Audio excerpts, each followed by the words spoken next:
protesting 4 out of the 7 days of the week. There is no fear anymore. This is a citizens' revolution. You can feel it on the streets. People aren't afraid. They're ready to fight. Peleamos por nuestro país porque ya es hora de que este país cambie. Por eso es que todo el mundo está pasando hambre. Igualito nosotros no nos vamos a mover de aquí porque este país es de nosotros. We're in the thick of it now. These kids are making Molotov cocktails, they're smashing boulders, making smaller rocks to throw. Tear gas everywhere.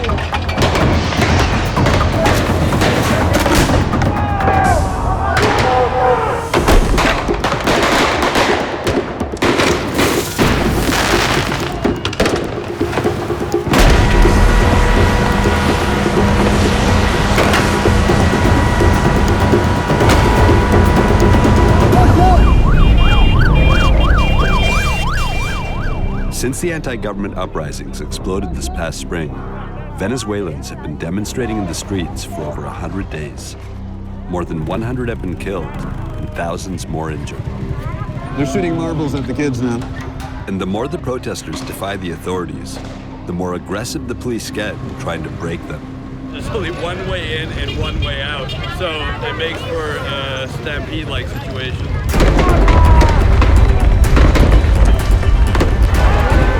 What's happening? I don't know what's happening.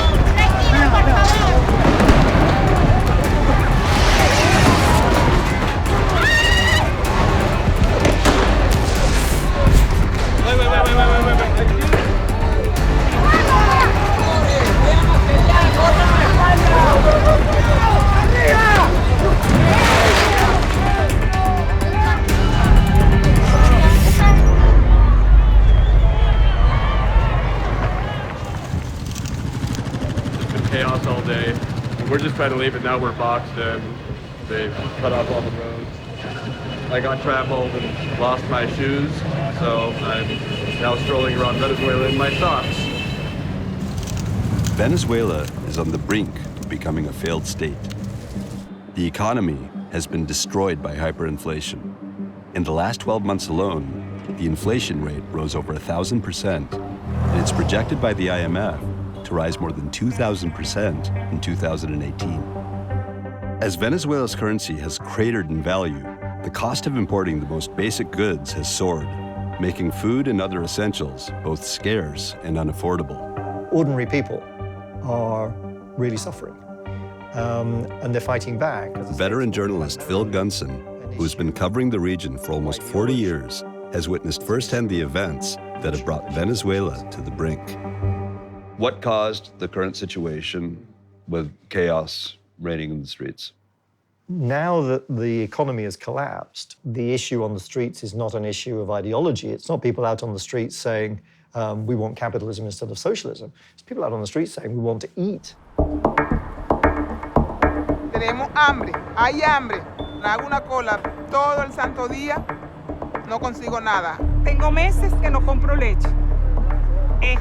La carne, el pollo, carísimo si logras conseguirlo.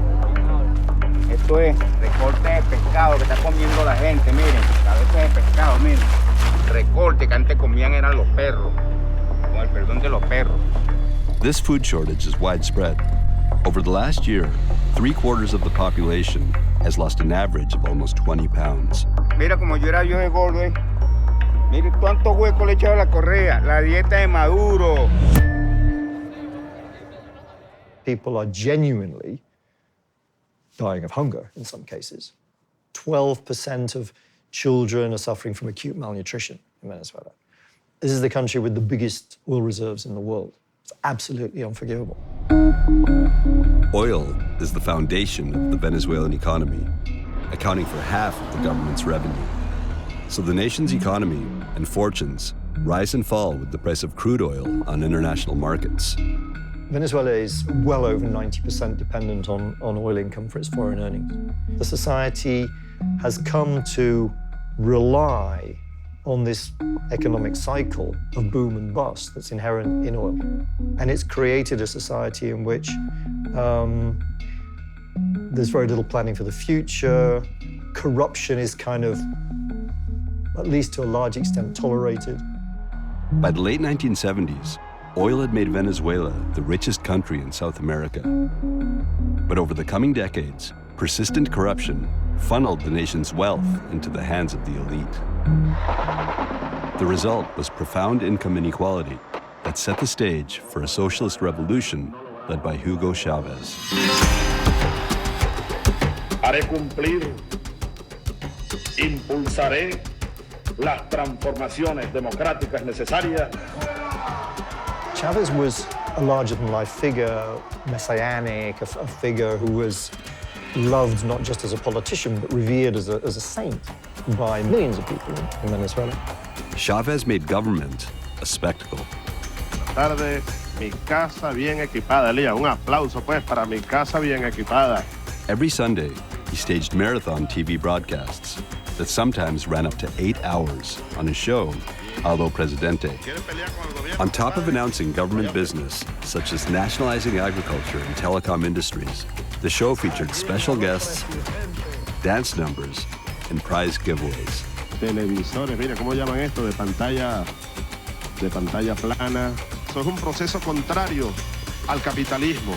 But while he was giving away appliances, the economy, and specifically the oil industry, was crumbling.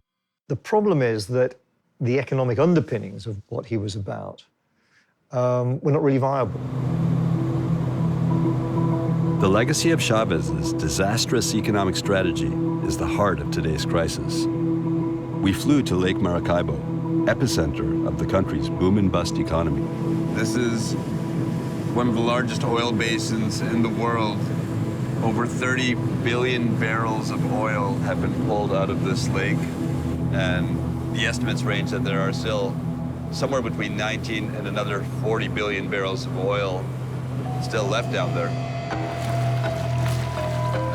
Ulysses Albornoz worked for the state-run oil company, Petroleum of Venezuela, or PDVSA, and experienced the effect of Chavez's policies firsthand. When Chavez entered the government, he politicized PDVSA. One of Chavez's first moves to change the oil industry was replacing the PDVSA board of directors with political allies. Much of the PDVSA workforce was outraged and took to the streets. In response, Chavez fired 7 of the company's top executives live on TV. Despido de las siguientes personas. Señor Juan Fernández está despedido de Petróleos de Venezuela. Eddie Ramírez, muchas gracias. Está usted despedido. In the end, Chavez fired 18,000 PDVSA employees and replaced them with more politically loyal workers who knew next to nothing about oil production. So basically, Chavez fired almost half of the 40,000 employees of the state oil company. Yes, he fired 18,000 people. 18,000 people, and you were one of them. Yeah, I was one of them. Now has 120,000 people and is down. With 3 times the quantity of people, yeah, you produce 1/3 of the oil. Got it. In addition to the incompetence of the Chavez loyalists who run PDVSA, corruption has been a major factor in the decline of the oil industry. Billions have been stolen in recent years, creating a new and very rich socialist elite. With oil production at all-time lows, Venezuela's economy is now much more vulnerable to the ups and downs of the global market. Venezuela is acutely vulnerable to a fall in the price of oil, which, as we know, tends to be cyclical. And it tends to be severe when it happens. And essentially what Venezuela is living on now is less than half of the oil price that it had a few years back. The oil money ran out more or less at the same time as Chavez died. So simultaneously, they lost a large amount of income, plus the guy that held the whole thing together. And it's been downhill ever since. A month after Chavez's death in 2013, a bitterly divided nation went to the polls. Vice President Nicolás Maduro, a former bus driver, narrowly won the presidential election over opposition leader Enrique Capriles. Since then, Maduro has stuck with many of Chavez's policies and for the most part has ruled by decree. Meanwhile, the economy, hunger, narco-trafficking, and violent crime have continued to spiral out of control, and the opposition to his government intensified. By December of 2015, Venezuelans had voted to give control of Venezuela's Congress, the National Assembly, to the opposition parties. In response, Maduro called a special election to create a Constituent Assembly, a unique institution with the power to change the nation's constitution. Many believe he will use this governmental body to consolidate his power. Convoco al poder constituyente originario. Convoque una Asamblea Nacional Constituyente. It is this move that has sparked the intensified protests of the past 3 months. No queremos, no que ahora no que hará consultivo para aquí no queremos constituyente, aquí no queremos que ese tipo se dé cuenta de que el pueblo no lo quiere. Maduro's forces have responded with mass arrests and violence that also frequently target elected officials from the opposition, including Capriles, his presidential opponent in 2013, who with 49% of the vote lost by less than 2 percentage points. We're outside the Justice First office. The head of the party, Enrique Capriles, just got beat down by the National Guard here, and there's still tear gas and clashing going on. They're about to do a press conference. Tengo un cascazo que me dieron en el rostro, otro golpe que me dieron en el rostro. Lo que le faltó fue cuando yo le dije, pero me va, y le digo, pero yo soy el gobernador de este estado. A mí me importa un carajo quién eres tú. Hello, Governor. How are you? Hola. Nice to meet you. Mucho gusto. Imagine a U.S. Marine, governor of New York. Yeah, it's shocking. It's shocking. It's incredible. It's Maduro's orders. Fight, the gas. After this violence, what's going to happen tomorrow? Mañana volvemos otra vez. Es una resistencia. Un gobierno que se va aislando y un país que sigue en la calle exigiendo respeto a la Constitución. Pero nos vienen más días de lucha. Estamos conscientes de eso. In the 2 months after we filmed, and as the date of Maduro's Constituent Assembly approached, the crisis has escalated. On June 27th, a police officer hijacked a helicopter and attacked the Maduro-controlled Supreme Court with grenades and gunfire. Only days later, Maduro loyalists stormed the National Assembly, attacking security guards, journalists, and the lawmakers themselves. On July 16th, in a show of mass defiance, more than 7 million Venezuelans voted to recall Maduro in a symbolic nationwide referendum. Pasar por encima de la Constitución, eso no lo podemos permitir los venezolanos. On the eve of this historic vote that looked set to transform Venezuela, Vice went back to Caracas with Ben Anderson. This is the National Assembly, Venezuela's Congress. 4 weeks after Maduro loyalists attacked the politicians. Congressman Armando Armas was one of the lawmakers badly beaten that day. Armando Armas fue agredido por los grupos violentos colectivos. That's definitely my blood. It was my head, this is my hand. And the risk of physical danger continues. First Vice President of the National Assembly, Freddy Guevara, showed us the death threats he's been receiving on a daily basis. Save your money for you pay the funeral of every member of your family. This is not normal business for a politician. And there will be a big protest this afternoon. I'm sure that the protest will increase. We are not going to step down. Today, the instructions are for all the protesters to stay in separate groups across the city to make it harder for the National Guard to break them up. Protests have been outlawed with tough sentences for those who disobeyed. We've just left the second area where there's a small protest. There's hundreds of National Guard on motorbikes. The National Guard maintained rigid control of the Caracas streets. We caught up with Freddy Guevara again, who said that the upcoming vote was just rubber stamping Maduro's drive towards authoritarian rule. Do you think it's a dictatorship now, or do you think it will become one on Sunday? We have 109 people shot and dead in the protest. We have congressmen in jail, mayors in jail, no freedom of speech. Of course, we're a dictatorship. What we may have after Sunday will be a more intense phase of the dictatorship. But we are a dictatorship now. You think you might all be in jail on Monday? Yes, of course. They have, well, the president today, yesterday, and 3 days ago threatened me. He says that I have a jail with my name on it. President Maduro called this election to create a Constituent Assembly, a 545-seat governmental body that can override and likely replace the elected Congress. It would also have the power to rewrite the country's constitution and extend Maduro's reign. If that weren't enough, the majority of candidates were hand-picked supporters of Maduro, including his wife and son, and there was no option to oppose the move. With no possible way to vote against the government's proposed action, the opposition boycotted the election, hoping a low turnout at many polling places would expose the vote as a sham. Instead, people again gathered on the streets in the only way they could to make their voices heard. Yo digo que la elección del PSUV ni siquiera es la elección de tal como uno como el venezolano que sale a votar. But just as demonstrations began to form, the National Guard followed through on threats to crush any dissent.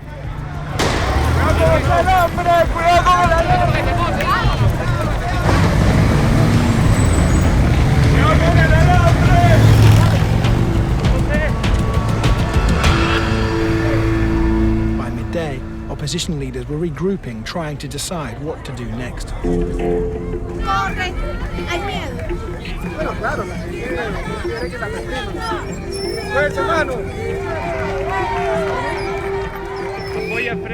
Claro, la libertad, Venezuela, eso es que apoyo yo. A Venezuela entera, la libertad, la democracia por el país. No solamente Freddy Guevara, a Venezuela, a todos los de la Asamblea Nacional.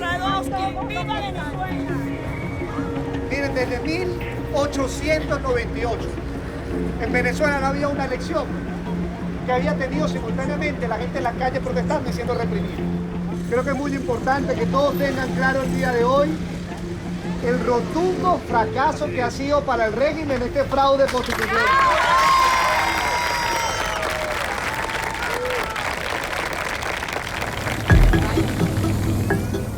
One motorcycle unit of the National Guard was attacked with a homemade petrol bomb.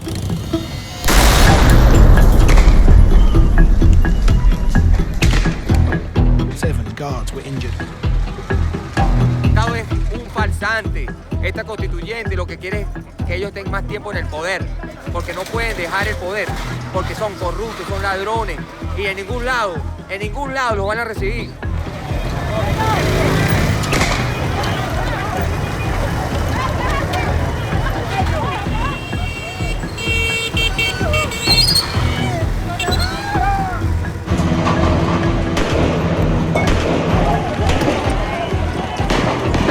Intense clashes across the country made this day the most violent since the crisis began. By the time the results were announced, 16 people had been killed and dozens more injured. But Maduro had succeeded in creating his Constituent Assembly. Me preocupa muchísimo. Mañana no sé qué irá a pasar. No sé qué irá a pasar en los próximos días, pero tengo mucho miedo. There have been a record number of deaths today, 16 confirmed deaths across Venezuela. At the opposition headquarters, Governor Enrique Capriles, Maduro's presidential rival, made a statement to the local press. La jornada de hoy, señores periodistas, pueblo venezolano, se resume en dos palabras: abstención y represión. Señores, nosotros estamos listos para la alternabilidad y vamos a luchar para que en este país haya alternabilidad, haya cambio, haya democracia y que los venezolanos podamos salir del hueco donde nos han metido y superar la peor crisis de toda nuestra historia. I'm sure you know what the final result will be. What will be your response? El gobierno dirá que votaron 10 millones. Pero llega un momento que la verdad es imposible de ocultar. La soledad de los centros lo vio el mundo.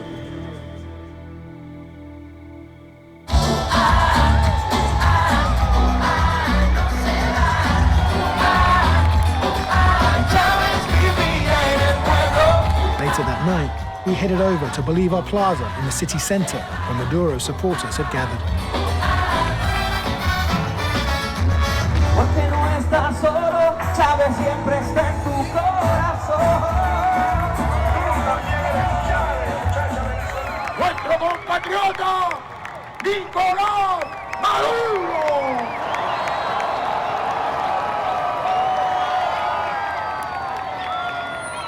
Buenos días, Venezuela. Tenemos asamblea constituyente. So it's Que me inviten, pretty incredible. This is the president porque voy a announcing the comparecer great victory. para reconocer su And the poder square is plenipotenciario. 350. Está por encima del poder 2,000 constituyente. people here, 300 or 400 Dinámico. security. Han dado el primer boletín, más de 8 millones. Es la votación más grande que haya sacado la revolución bolivariana en toda la historia electoral de 18 años. Se acabó el sabotaje, caballero, de la Asamblea Nacional. Se acabó lo que se daba. Ellos van a seguir en su locura, se van apagando cada vez más. Algunos terminarán en una celda bajo el mando de la justicia necesaria. Ha dicho hoy un vocero del gobierno del emperador Donald Trump que ellos no reconocen los resultados de las elecciones de la Asamblea Nacional Constituyente de Venezuela. ¿Qué carajo nos importa a nosotros lo que diga Trump? Nos importa lo que dice el pueblo soberano de Venezuela. It was predictable that the United States would cast doubt on this vote. Much harder to refute was a claim from the London-based technology firm that supplied the voting machines used for this election. The turnout numbers on Sunday, 30th of July, for the Constituent Assembly in Venezuela were tampered with. The difference between the actual participation and the one announced by the authorities is at least 1 million votes. An independent exit poll suggested the actual turnout was even lower, with just over 3.5 million people voting, less than 20% of Venezuela's 19.8 million eligible voters. The Congress met in a last-ditch effort to stop what looked to be inevitable. They're calling on the people of Venezuela to come and defend this National Assembly. The United States imposed additional sanctions aimed directly at Maduro himself. Maduro is not just a bad leader, he is now a dictator. Maduro immediately played the part of a typical dictator, snatching two leading opposition figures, Leopoldo Lopez, a leader of the Popular Will Party, and Antonio Ledesma, the former mayor of Caracas, from their homes the following night.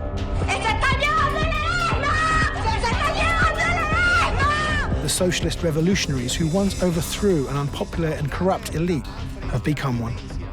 Even parts of the military began to defect. Nos declaramos en legítima rebeldía, unidos hoy más que nunca con el bravo pueblo de Venezuela para desconocer la tiranía asesina de Nicolás Maduro. One of Latin America's most important nations in control of the world's largest oil reserves has become a dictatorship. Yo les juro que voy a dedicar toda mi vida para que esta revolución viva un renacer profundo de pueblo, de justicia, de igualdad, para que esta revolución levante cabeza. But while Maduro's die-hard supporters celebrate, the growing opposition has vowed to continue to fight.